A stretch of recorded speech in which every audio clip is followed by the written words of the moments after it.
हमारे लोग जीवन में एक कहावत है कि नस्कट खटिया बतकट जोय, जौ पैलौठी बिटिया हो, गोयरे खेती भकुआ भाई, घाट कहाँ दुख कहाँ समाये। तो ये 3-4 चीजें कष्टकर है। इसी का थोड़ा सा विस्तार किया गया, एक नई बात मिल जाएगी। कविता का शीर्षक है चकटोनहरी चाची।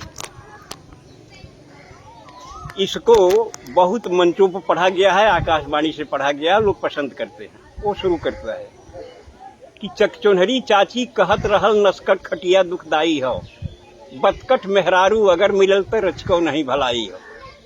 गरगोइड़े खेती बारी हो, पीठी पर भकुआ भाई हो, तो जाने अपने पूर्वज का बिगड़ल कुछ कर्म कमाई हो। सुधई बुधई दुनो भाईन में प्रेम रहल, खूब पटत रहल, ये जहाँ रहल संतुष्ट रहल, जेहन जांगर से खटत रहल।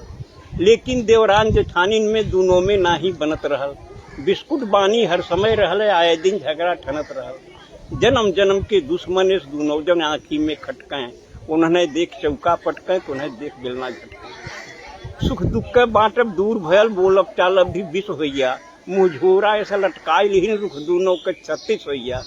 गभुराए गजब बोली बोले आपस में, दोनों जरई लगिन, वो बरई लगिन, भीतर भीतर अपने दुल्हन के भरई लगिन।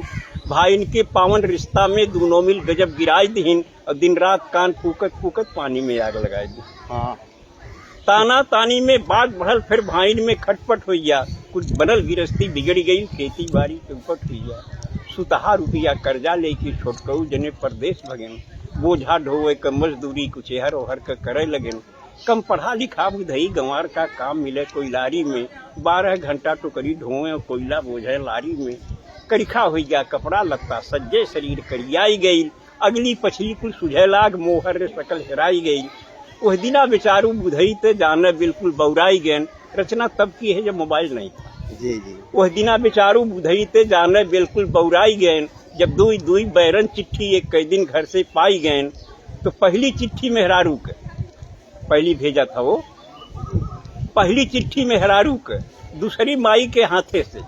देखिए कविता के संस्कार को संभालने के लिए इसमें थोड़ा परिवर्तन किया है, जबकि परिस्थितियां बदल गई हैं। तो पहली चिट्ठी मेहरारू के, दूसरी माई के हाथे से, पहली गोरे के तरे धरन, दूसरी लगायन माथे से। माँ की चिट्ठी का जवाब दिया, कुल पढ़ी पढ़ाई के जान समझ लिख के समझायन माई के, जिक्रे कर्जा से आज तलक बा दुनिया में भरपाई के। लिखता है कि प्रणाम हजारन बार कहीं तोहरे चरणन में हे मैया, जुग जुगती दुगनो चुक जाई तोहरे वर्णन में हे मैया। विज्ञान बढ़ल बा यह युग में कुछ नई नई अजगुत के, धरती का मनई कल पुर्जा से चांद तलक पहुंचाई दे, पर लाल लहू के श्वेत दूध अभी तक नहीं बना सका। विज्ञान और टेक्नोलॉजी नहीं पाई, पर लाल लहू के श्वेत दूध अभी तक नहीं बना सका। माई के कारिस्तानी से विज्ञान न आगे जा सका। तो माई रे तोरे असीसन से जांगर जिंदगी भरपूर रही, प्रफुल्लित रहब रन में बन में दुख और दरिद्र दूर रही। तोहरे पूजा तोहरे तप से खुशहाल हमार शरीर रही, विश्वास की हूँ तोहरे दूधे का कायम ही तहरीर रही।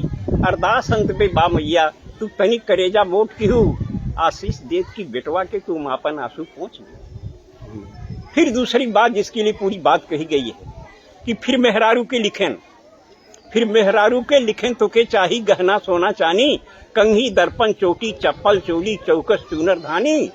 पाती से पता लगल हमके ते हमरे बिना उदास है, ना खात है दाना पानी ते हरदम गारत आंस है।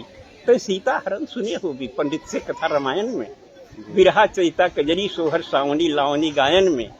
जब पंचवटी में सीता के रावण धैलेस बरजोरी से, सीता का आंस बहे जैसे पानी बरखा के ओरी से। तब रावण बोलल है सीता को रावण पकड़ता है, रोने लगी।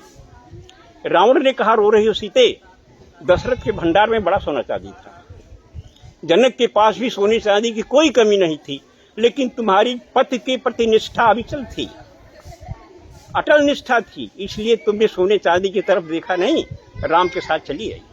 और वह राम तुम्हारे साथ तब तक रहा सीता जब तक सोने चांदी से तुम्हारा मोह नहीं जगा था। आज माया के सोने पर, रोल्ड गोल्ड पर तुम्हारा मोह जग गया तो राम छूट गया। और जब सोने का ही सवाल अहम है तो चल लंका जहाँ सोना ही सोना है। कौन सी गलती किया था। जब पंचवटी में सीता के रावण धैलेस बरजोरी से सीता का आंस बहे जैसे पानी बरखा के ओरी से।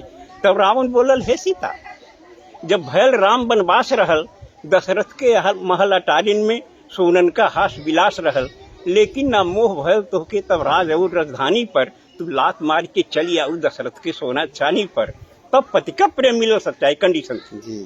तब पति का प्रेम मिलल सच्चा, विश्वास राम में बना रहा, सोना का सूरत दूर रहल, विश्वास पति में घना रहा। माया का सोना हिरन देख जब लालच लोभ त्योहार बढ़ल, पति प्रेम भुलायल, सोना का जब विकट कपारे भूत चढ़ल, तो दुर्गत का पहरा आयल, किस्मत करम फुटल सीता। सोना के भारी लालच में लपट के साथ छूटल सीता। सोना का चाह तो है बाटे, तब तक बेकार कुल रोना हो, अब चला चली लंका नगरी, जोने में सोने सोना। ये बात याद कर रावण कहा, आवाज सही है सदा रही, सुख वही मिली उतने जितना किस्मत में जिक्र बदा रही।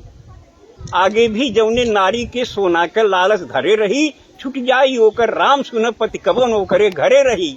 ई कहत कहत ड्यूटी आइल, बुधई झट बांध लेन पगड़ी, देखा तो आगे खड़ा रहा जोड़ी वाला लेके सगड़ी। अब गुरुजी वही हिंदी कविता एक बात यार, बुढ़ाई हो बुढ़ाई सांस सही बात। हाँ हाँ, हड्डी पर कितनी कबड्डी ले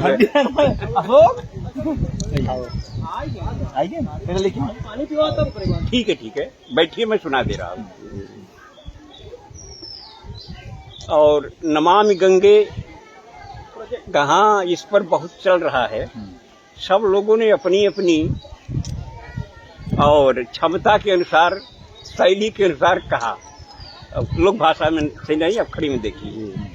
घोर प्रदूषण से गंगा बौखलाई, सीधे स्वर्ग के सम्राट के द्वार पर आई, जोर से गुहार लगाई, दुहाई हो स्वर्ग के सम्राट की, मैं तो न घर की हुई घाट की। धरती स्वर्ग से मैं धरती का कलुष हरने गई थी, भगीरथ के पुरखों को साप मुक्त करने गई थी, लेकिन अब मुझे अपने आप पर रोना आ रहा है, मेरा अस्तित्व ही डगमगा रहा है।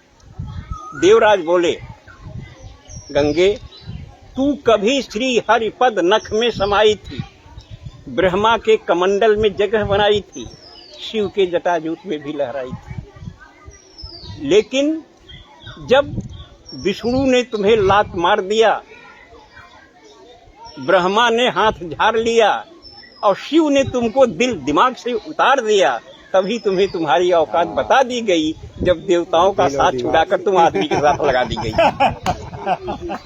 उतार दी गई।